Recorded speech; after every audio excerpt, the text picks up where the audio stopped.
Hello friends, welcome to Kavithasamayalarai. இன்னைக்கு நம்ம பார்க்க போறது ஒரு அருமையான ஸ்வீட் ரெசிபி. ரவா வெச்சு செய்யக்கூடிய ரவா குலோப்ஜாமுன். ரொம்ப ஒரு சிம்பிள் அண்ட் ஈஸி ஸ்வீட் இது. டக்குன்னு வீட்ல இருக்கிற பொருட்களை வச்சு அழகா ஈஸியா செஞ்சிடலாங்க. ரொம்ப நல்ல டேஸ்டா இருக்கும். நல்ல சாஃப்ட் அண்ட் ஜூஸியா உடையாம பிரியாம இந்த ரவா குலோப்ஜாமுன் செய்யறதுக்கு ஒரு சில டிப்ஸ் இருக்குங்க. அதை ஃபாலோ பண்ணி செய்யும்போது 100% பர்ஃபெக்டாக நம்ம செஞ்சிடலாம். ரொம்ப ஈஸியாகவும் இருக்கும். வாங்க ரெசிபி எப்படின்னு பார்க்கலாம். இங்கே ஸ்டவ்வில் கடாய் வச்சாச்சு. கடாயில் இப்போ 1 கப் அளவுக்கு ரவை சேர்த்துக்கிறேன். நம்ம உப்புமா செய்யறதுக்கு யூஸ் பண்ணுற வெள்ளை ரவை 1 கப்பு. இதை நல்லா ட்ரை ரோஸ்ட் பண்ணிக்கணும். மீடியம் ஃப்ளேமில் ஸ்டவ்வை வச்சுக்கிட்டு பொறுமையாக ஒரு 6-7 நிமிஷம் வறுத்து விடுங்க.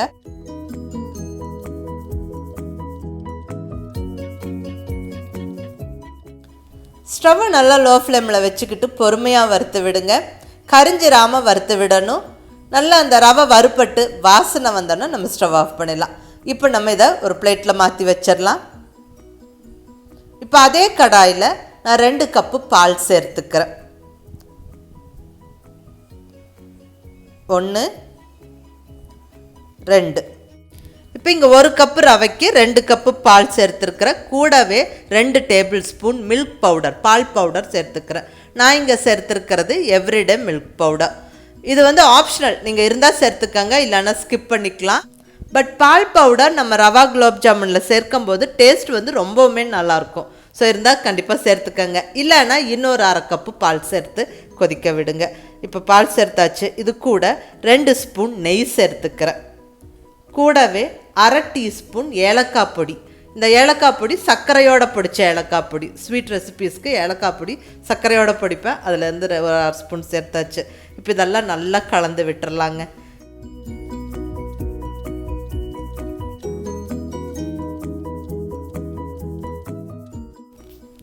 எல்லாம் ஒன்று கலந்து பால் நல்லா ஒரு கொதிக்கு பொங்கி வந்ததுக்கப்புறமா நம்ம ரவை சேர்த்துக்கலாம். பால் கொதிச்சிருச்சு. இப்போ நம்ம ரவை சேர்த்துக்கலாம். ஒரு சைடு கரண்டி விட்டு கலந்து விட்டுட்டே ரவை சேர்த்து விடுங்க. அப்போ தான் நம்மளுக்கு உருண்டை விழுகாமல் கட்டி தட்டாமல் நம்மளுக்கு கிளறி எடுத்துக்க முடியும். நல்லா இப்படி கட்டி விழுகாமல் கிளறி விட்டுருங்க. பர்ஃபெக்டாக கலந்தாச்சு. பாலோடு சேர்ந்து ரவை நல்லா வெந்துருச்சு. பாருங்கள், நல்லா ஜம்மன் ரெடி ஆகிடுச்சு. இப்போ நம்ம ஸ்டவ் ஆஃப் பண்ணி நல்லா கிளறி விட்டு நல்லா இதை ஆற விடணும். கொஞ்சம் கை பொறுக்கிற சூடு வந்ததுக்கப்புறமா நம்ம கையை விட்டு பிசைஞ்சு கொடுக்கணும். ஸோ அது இருக்கட்டும், நம்ம ஸ்டவ்லேருந்து இறக்கி வச்சிருவோம், ஆறிட்டுருக்கட்டும். இப்போ அடுத்ததாக நம்ம சர்க்கரை பாகு ரெடி பண்ணிடலாம். இப்போ இந்த பாத்திரத்தில் 2 கப்பு சர்க்கரை சேர்த்துக்கலாம்.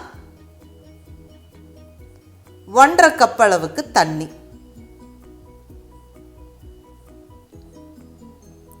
இப்போ ஸ்டவ்வில் வச்சு விட்டாச்சு.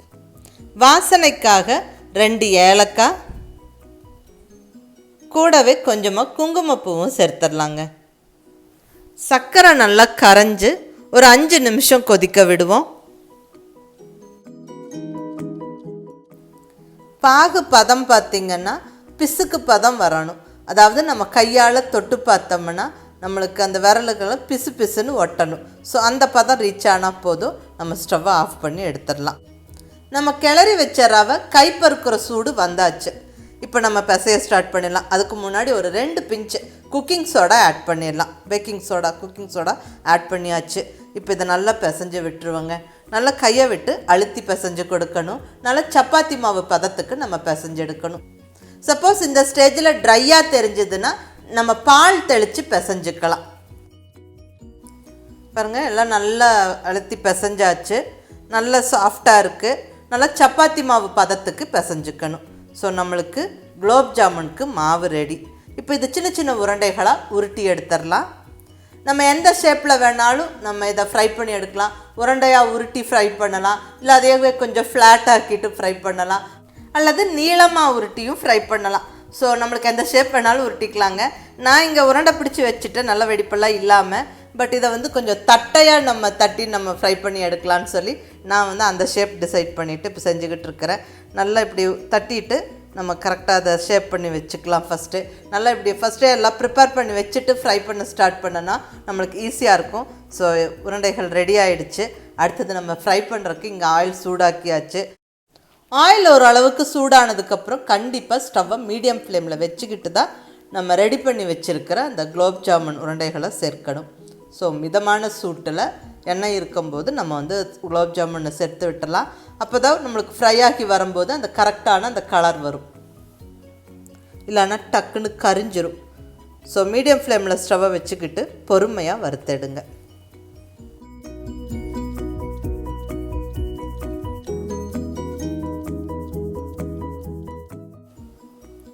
நல்லா பொறுமையாக ஃப்ரை ஆக விட்டு நல்லா திருப்பி போட்டு அந்த கரெக்டான அந்த ப்ரௌன் கலர் ரீச் ஆகிற வரைக்கும் நம்ம ஃப்ரை பண்ணி எடுக்கணும். ஸோ இதெல்லாமே வந்து மீடியம் ஃப்ளேமில் ஸ்டவ்வை வச்சுக்கிட்டே நம்ம பொரிச்சு எடுக்கணும்.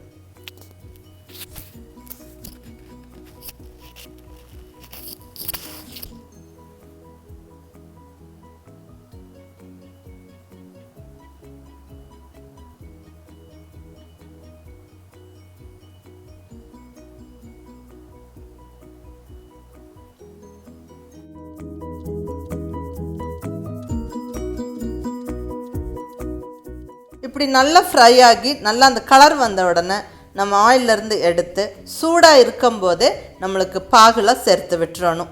பாகில் நல்லா ஊறணும். அப்போ தான் பாகு வந்து நம்மளுக்கு அந்த சுகர் சிரப் உள்ள வரைக்கும் இறங்கும். ஸோ கொஞ்சம் நேரம் நல்லா பொறுமையாக ஊறிட்டுங்க.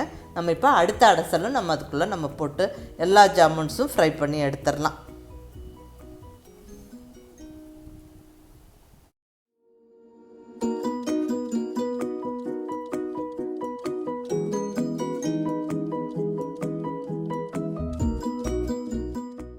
அதே மாதிரி எல்லா ஜாமுன்ஸும் நல்லா பொறுமையாக திருப்பி போட்டு நல்லா ஃப்ரை பண்ணி எடுக்கணும். நல்லா அந்த ப்ரௌன் கலர் வர வரைக்கும் நம்ம நல்லா ஃப்ரை பண்ணி எடுக்கணும். ஜாமுன்ஸ் நல்லா சூடாக இருக்கும்போதே பாகில் சேர்த்துடணும்.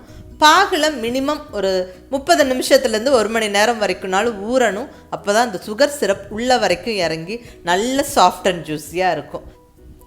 நல்ல பாகில் நம்மளுக்கு ஜாமுன்ஸ் ஊறிடுச்சுங்க. இப்போ இதை எடுத்து பிளேட்டிங் பண்ணிடலாம். நல்லா பிளேட்டிங் பண்ணி மேலே கொஞ்சம் நல்ல பொடியாக நறுக்குன பாதாம் பருப்பை தூவி விட்டு சர்வ் பண்ணால் ரொம்பவுமே அட்டகாசமாக இருக்கும். அவ்வளோதாங்க, நம்மளுடைய ரவா ஜாமுன் ஜம்முன்னு ரெடி ஆயிருச்சு. பாருங்கள் எவ்வளோ நல்ல சாஃப்ட் அண்ட் ஜூஸியாக இருக்குது.